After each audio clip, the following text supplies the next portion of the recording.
Welcome. You're listening to The Real Truth About You, and this is a show where we try to help you to become the best that you can be by discovering the real you and living that to the fullest. Anyway, today I want to talk to you a little bit about parenting. My wife and I have 4 children. They're now big kids. They're all grown up and gone.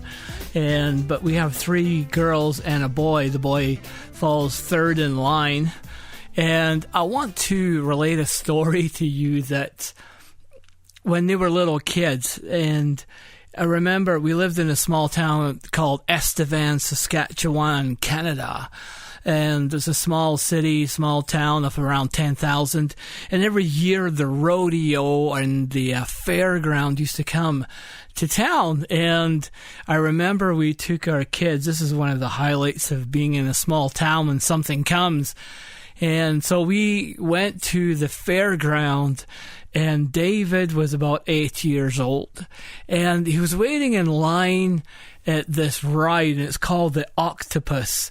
And it's one of those rides that has all these, I guess, tentacles coming out, these arms coming out, and on each arm is another set of arms at the end, and there's like 5 of them, and maybe 5 like 2-seater, 3-seater chairs in them, and the whole thing raises up and down and spins around and around, and the arms spin around, and the chairs spin around, and that kind of stuff. And anyway, I guess that's why they call it the Octopus. But we were there, and David really wanted to go on this Octopus ride. So I think one of his older sisters, I can't remember which one, wanted to, or not wanted to, but said, yeah, they'll go on the ride with them. So they're waiting in the lineup. And so they get right to the front gate, just about ready to go. And his sister says she wants to go do something else. So I thought, okay, we either pull him out of the line, because I'm watching some other kids too, and we'll either pull him out of the line, or I man up, and I be the dad, and I go save him, and I go on the ride with them. So that's what I did. I manned up, and my wife took the other kids, and anyway, David and I get on this chair. And it's like enough to fit about 3, maybe 4 people, depending. And you lower the bar over you, and you just wait. And then it moves up a little bit, let somebody else on, moves up, let somebody else on. And anyway, once the ride started, everything was great. And then it was like you released a lever, or you released something, and not only are we spinning around, but the chair is spinning as we're all spinning and spinning and spinning, and you get the kind of drift of what we're doing. Everything's going around. And I turn to David, and I look at him, and he's grasping at the safety bar, and his knuckles are turning white. And, I mean, he's really good with the rides now, but his knuckles are turning white, and he's like, Dad, I want to get off! And I looked at him with compassion and love, like only a father could. And I looked right into his eyes, and I said, Me too! And I don't know what we must have looked like, because when we got off this ride, the guy that was running the ride says, yeah, sorry about that, man. And I thought, oh my gosh. And I couldn't go on any other ride that day. I was just done for. And why am I sharing this story? Because I want to talk a little bit about parenting, and I want to let you know that you'll never be perfect as a parent. We always look back at our parents and we go, oh, my mom did this, I remember that, or we look back and with affection, or we had at our parents, or we look back and we say, you know, I had a crappy upbringing or whatever it was. But you as a parent, because you're human, right? Just because you're human and you're on a journey of discovery, you'll never be that perfect parent. I don't think there is such a thing as a perfect parent. We all aspire to be perfect, but I don't think there's such a thing as a perfect parent. But one of the things that we recognized is that we were not afraid to admit that we're not perfect parents. Adrena and I mean, I'd like to think I was a perfect parent, but I don't think so. But anyway, I had enough issues in my own life to deal with. I had an abusive childhood. I'm not saying that my parents didn't love me or anything, but it's just the way things went. And so I went through a lot of counseling. I brought a lot of anger into our relationship when we first got married, and I'm sure that some of that transferred over to my kids, and I'm sure my kids will say, "No, Dad, you were just perfect." They're probably listening in, and, "Yes, Dad, you were just no, really," but I'm sure I transferred some of that dysfunction and anger onto my kids as they were growing up, especially in their younger years, until I kind of like got my own life a bit together. But one thing that we realized as parents, that we're not perfect. And so we were not afraid to admit to our kids that we were wrong, or we did something wrong, or we reacted in the wrong way, or whatever. And so we would say to our kids, "We're sorry. Right? Sorry, I shouldn't have done that," or whatever it is. We just apologize to our kids. And one of the things that we taught our kids to do is it's not just enough, because we realize this in our own marriage. It's not just enough to say sorry, but as an individual, you need to hear the words, "I forgive you." Right? It's not enough to hear like, "Yeah, okay, whatever," or "Yeah, it's good. Yeah, okay, don't worry about it." Right?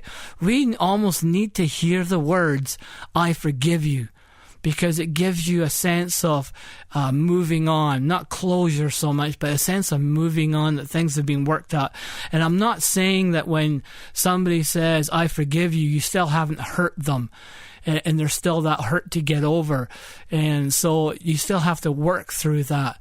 But it starts that whole healing process. When you say, "I'm sorry," and the other person says, "I forgive you." Because I'll tell you, if you say sorry to somebody, that's one thing. But when they say, "I forgive you," sometimes you feel like, "What? I really did do something wrong? Come on." Right? But anyway, it starts that healing process. And that's what we did with our kids. We trained them from young to say, I forgive you. And it's just part of the process. And because forgiveness is not a feeling. Forgiveness is not a feeling. It's not when you feel ready to forgive. It's an action. Forgiveness is an action word. And whether you feel like you've forgiven or not, when you do forgive, you go through that process of healing, as long as you both recognize that there's a process of healing that needs to take place. Now, I'm not saying you bump each other in the hallway and you say, "Oh, sorry," and the other one says, "Oh, I forgive you," right? That there's also a deep conversation as to why you bumped each other in the hallway. "Why, you touched me first?" "I did not touch you first." "No, I did not." "Yes, you did." But anyway, I'm not saying there's something like that, something deep. Sometimes it's just nothing. It's just an action, a habit that you have to get into. "I'm sorry. I forgive you." It's a habit. "I'm sorry. I forgive you." It's a habit. You get into this habit. And we did that earlier on in our relationship. We started getting into this. I kind of recognize, I don't know if it's just something I became aware of, but this whole forgiveness and apologizing thing that needs this I forgive you thing added to it. And I don't know how I came about it. I don't know if it was a Bible thing or if a God thing or whatever. I heard it or I saw it or just became aware of it. But it's something we implemented, and we would do it for the smallest things. We'd say, "Sorry," and the other person would say, "I forgive you," just in a habitual way. But what happened was that when we did that in the small things, when we said, "I'm sorry and I forgive you," in the small things, when it came to big conversations, when it came to big issues of healing, when we're basically at each other's throat, and it's like, "You did this and I called you this and you called me that, and why did you call me this?" And like, "Oh, you're just like your mother. Oh, don't you dare say you're like my mother," and all this kind of stuff. You get into these big fights, and some of them are big fights about, it could be about raising your kids or how you do things. But when you can do it habitually in the small things, say sorry and I forgive you, when it comes to the big issues in life, whether it's with your kids or your relationship with you and your life partner, it's the same thing. What happens is you feel driven almost to apologize. And there's always something you can apologize for. Maybe you swore at them. Maybe you said something not nice, right? Maybe you feel that you are justified in the sense of you feel you're right. And you really sincerely feel you're right in what you said in your side of the argument or whatever, right? But there's always maybe something that you've done that you can apologize for. You overreacted, or you reacted too harshly, or you swore, or you name called, or you did anything. And this could be your partner or your kids or anything. And what happens is you feel, because you made it habitual, you feel driven to apologize. And it's not just to make an apology. You feel driven to start that communication process. You feel driven to start that healing process, even if you yourself are hurt, even if you yourself feel betrayed or whatever it was. And then your partner or your kids or whoever's in this whole thing feels driven to say, I forgive you. And it might not be a heartfelt, I forgive you. I remember we used to, my wife and I at night, we learned this thing that not to go to bed angry. I used to run a video production company, and we used to videotape a lot of weddings. And when we interviewed grandparents and said, what is one thing you would like to say to the bridal couple today? What piece of advice would you like to say? And they always said, don't go to bed angry. Well, that's a good piece of advice, because I guarantee you, I've gone to bed angry with my wife, and you wake up in the morning and you feel like rigor mortis is set in, because you're staying on your 2 inches of that side of the bed, right? And you're not touching your spouse for nothing, right? So yeah, it's way better to say sorry at night. And we used to do this thing, and it would be like, I'm really sorry for everything I said or did or thought that hurt you or put you down today. I'm really sorry for everything I said or did or thought that may have hurt you or put you down today. And I guarantee you, if there's something unresolved from the day, it'll come out right then. And I'm not saying that we did this like with such deep emotion. A lot of times it was like, I'm sorry for everything I said. It put me down today. And then she would go, So I'm not saying it's something deep and serious. But anyway, I'm getting off track here. The thing is, as you feel driven to talk, to start that healing process, to communicate, and it's whether it's with your partner or your kids or anybody else, right? Or anybody else, as you feel driven to start the communication process. And I know my kids, we taught them this about saying sorry and about forgiveness. And it really paid off in our kids. I believe it did anyway. And our kids have grown up. And I know that I did things. Let's say I know that I did things that probably hurt them in their childhood. And my kids, some of them went through some counseling. And I know that it was probably me that messed them up. Hey, you messed me up! Okay. Because I was the one going to their counseling session when it was time. I was the one that they were telling things to about their childhood or whatever. And they've come to forgive me, right? And we're still enjoying relationship together. They've come to forgive me for things I might have done. And it started a healing process, a communication process. But we've done that all along. And it's not too late to start.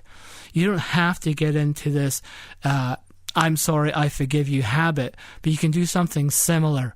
Something that works for you with your kids. It's never too late to start. Even if your kids are growing up and there's hurts there, it's never too late. You don't know. Maybe the conversation might not continue right now, but it'll continue at some point.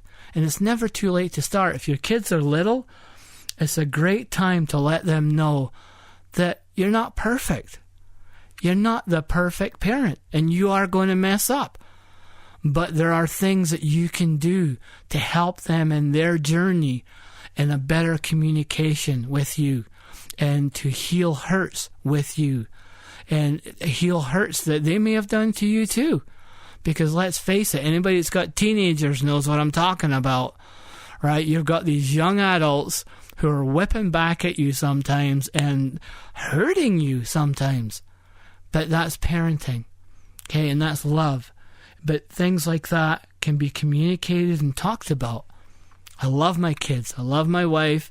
I love the life I have. I'm not saying it's been easy, but you can do it, and you can start anytime. Never too late. Whether you're parenting or your relationship or friendships, right? Whatever.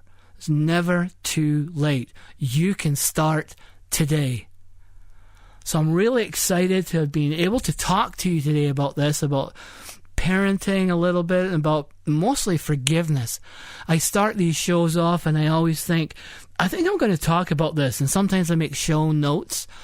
And as I go along, I discover I'm actually talking about something else altogether.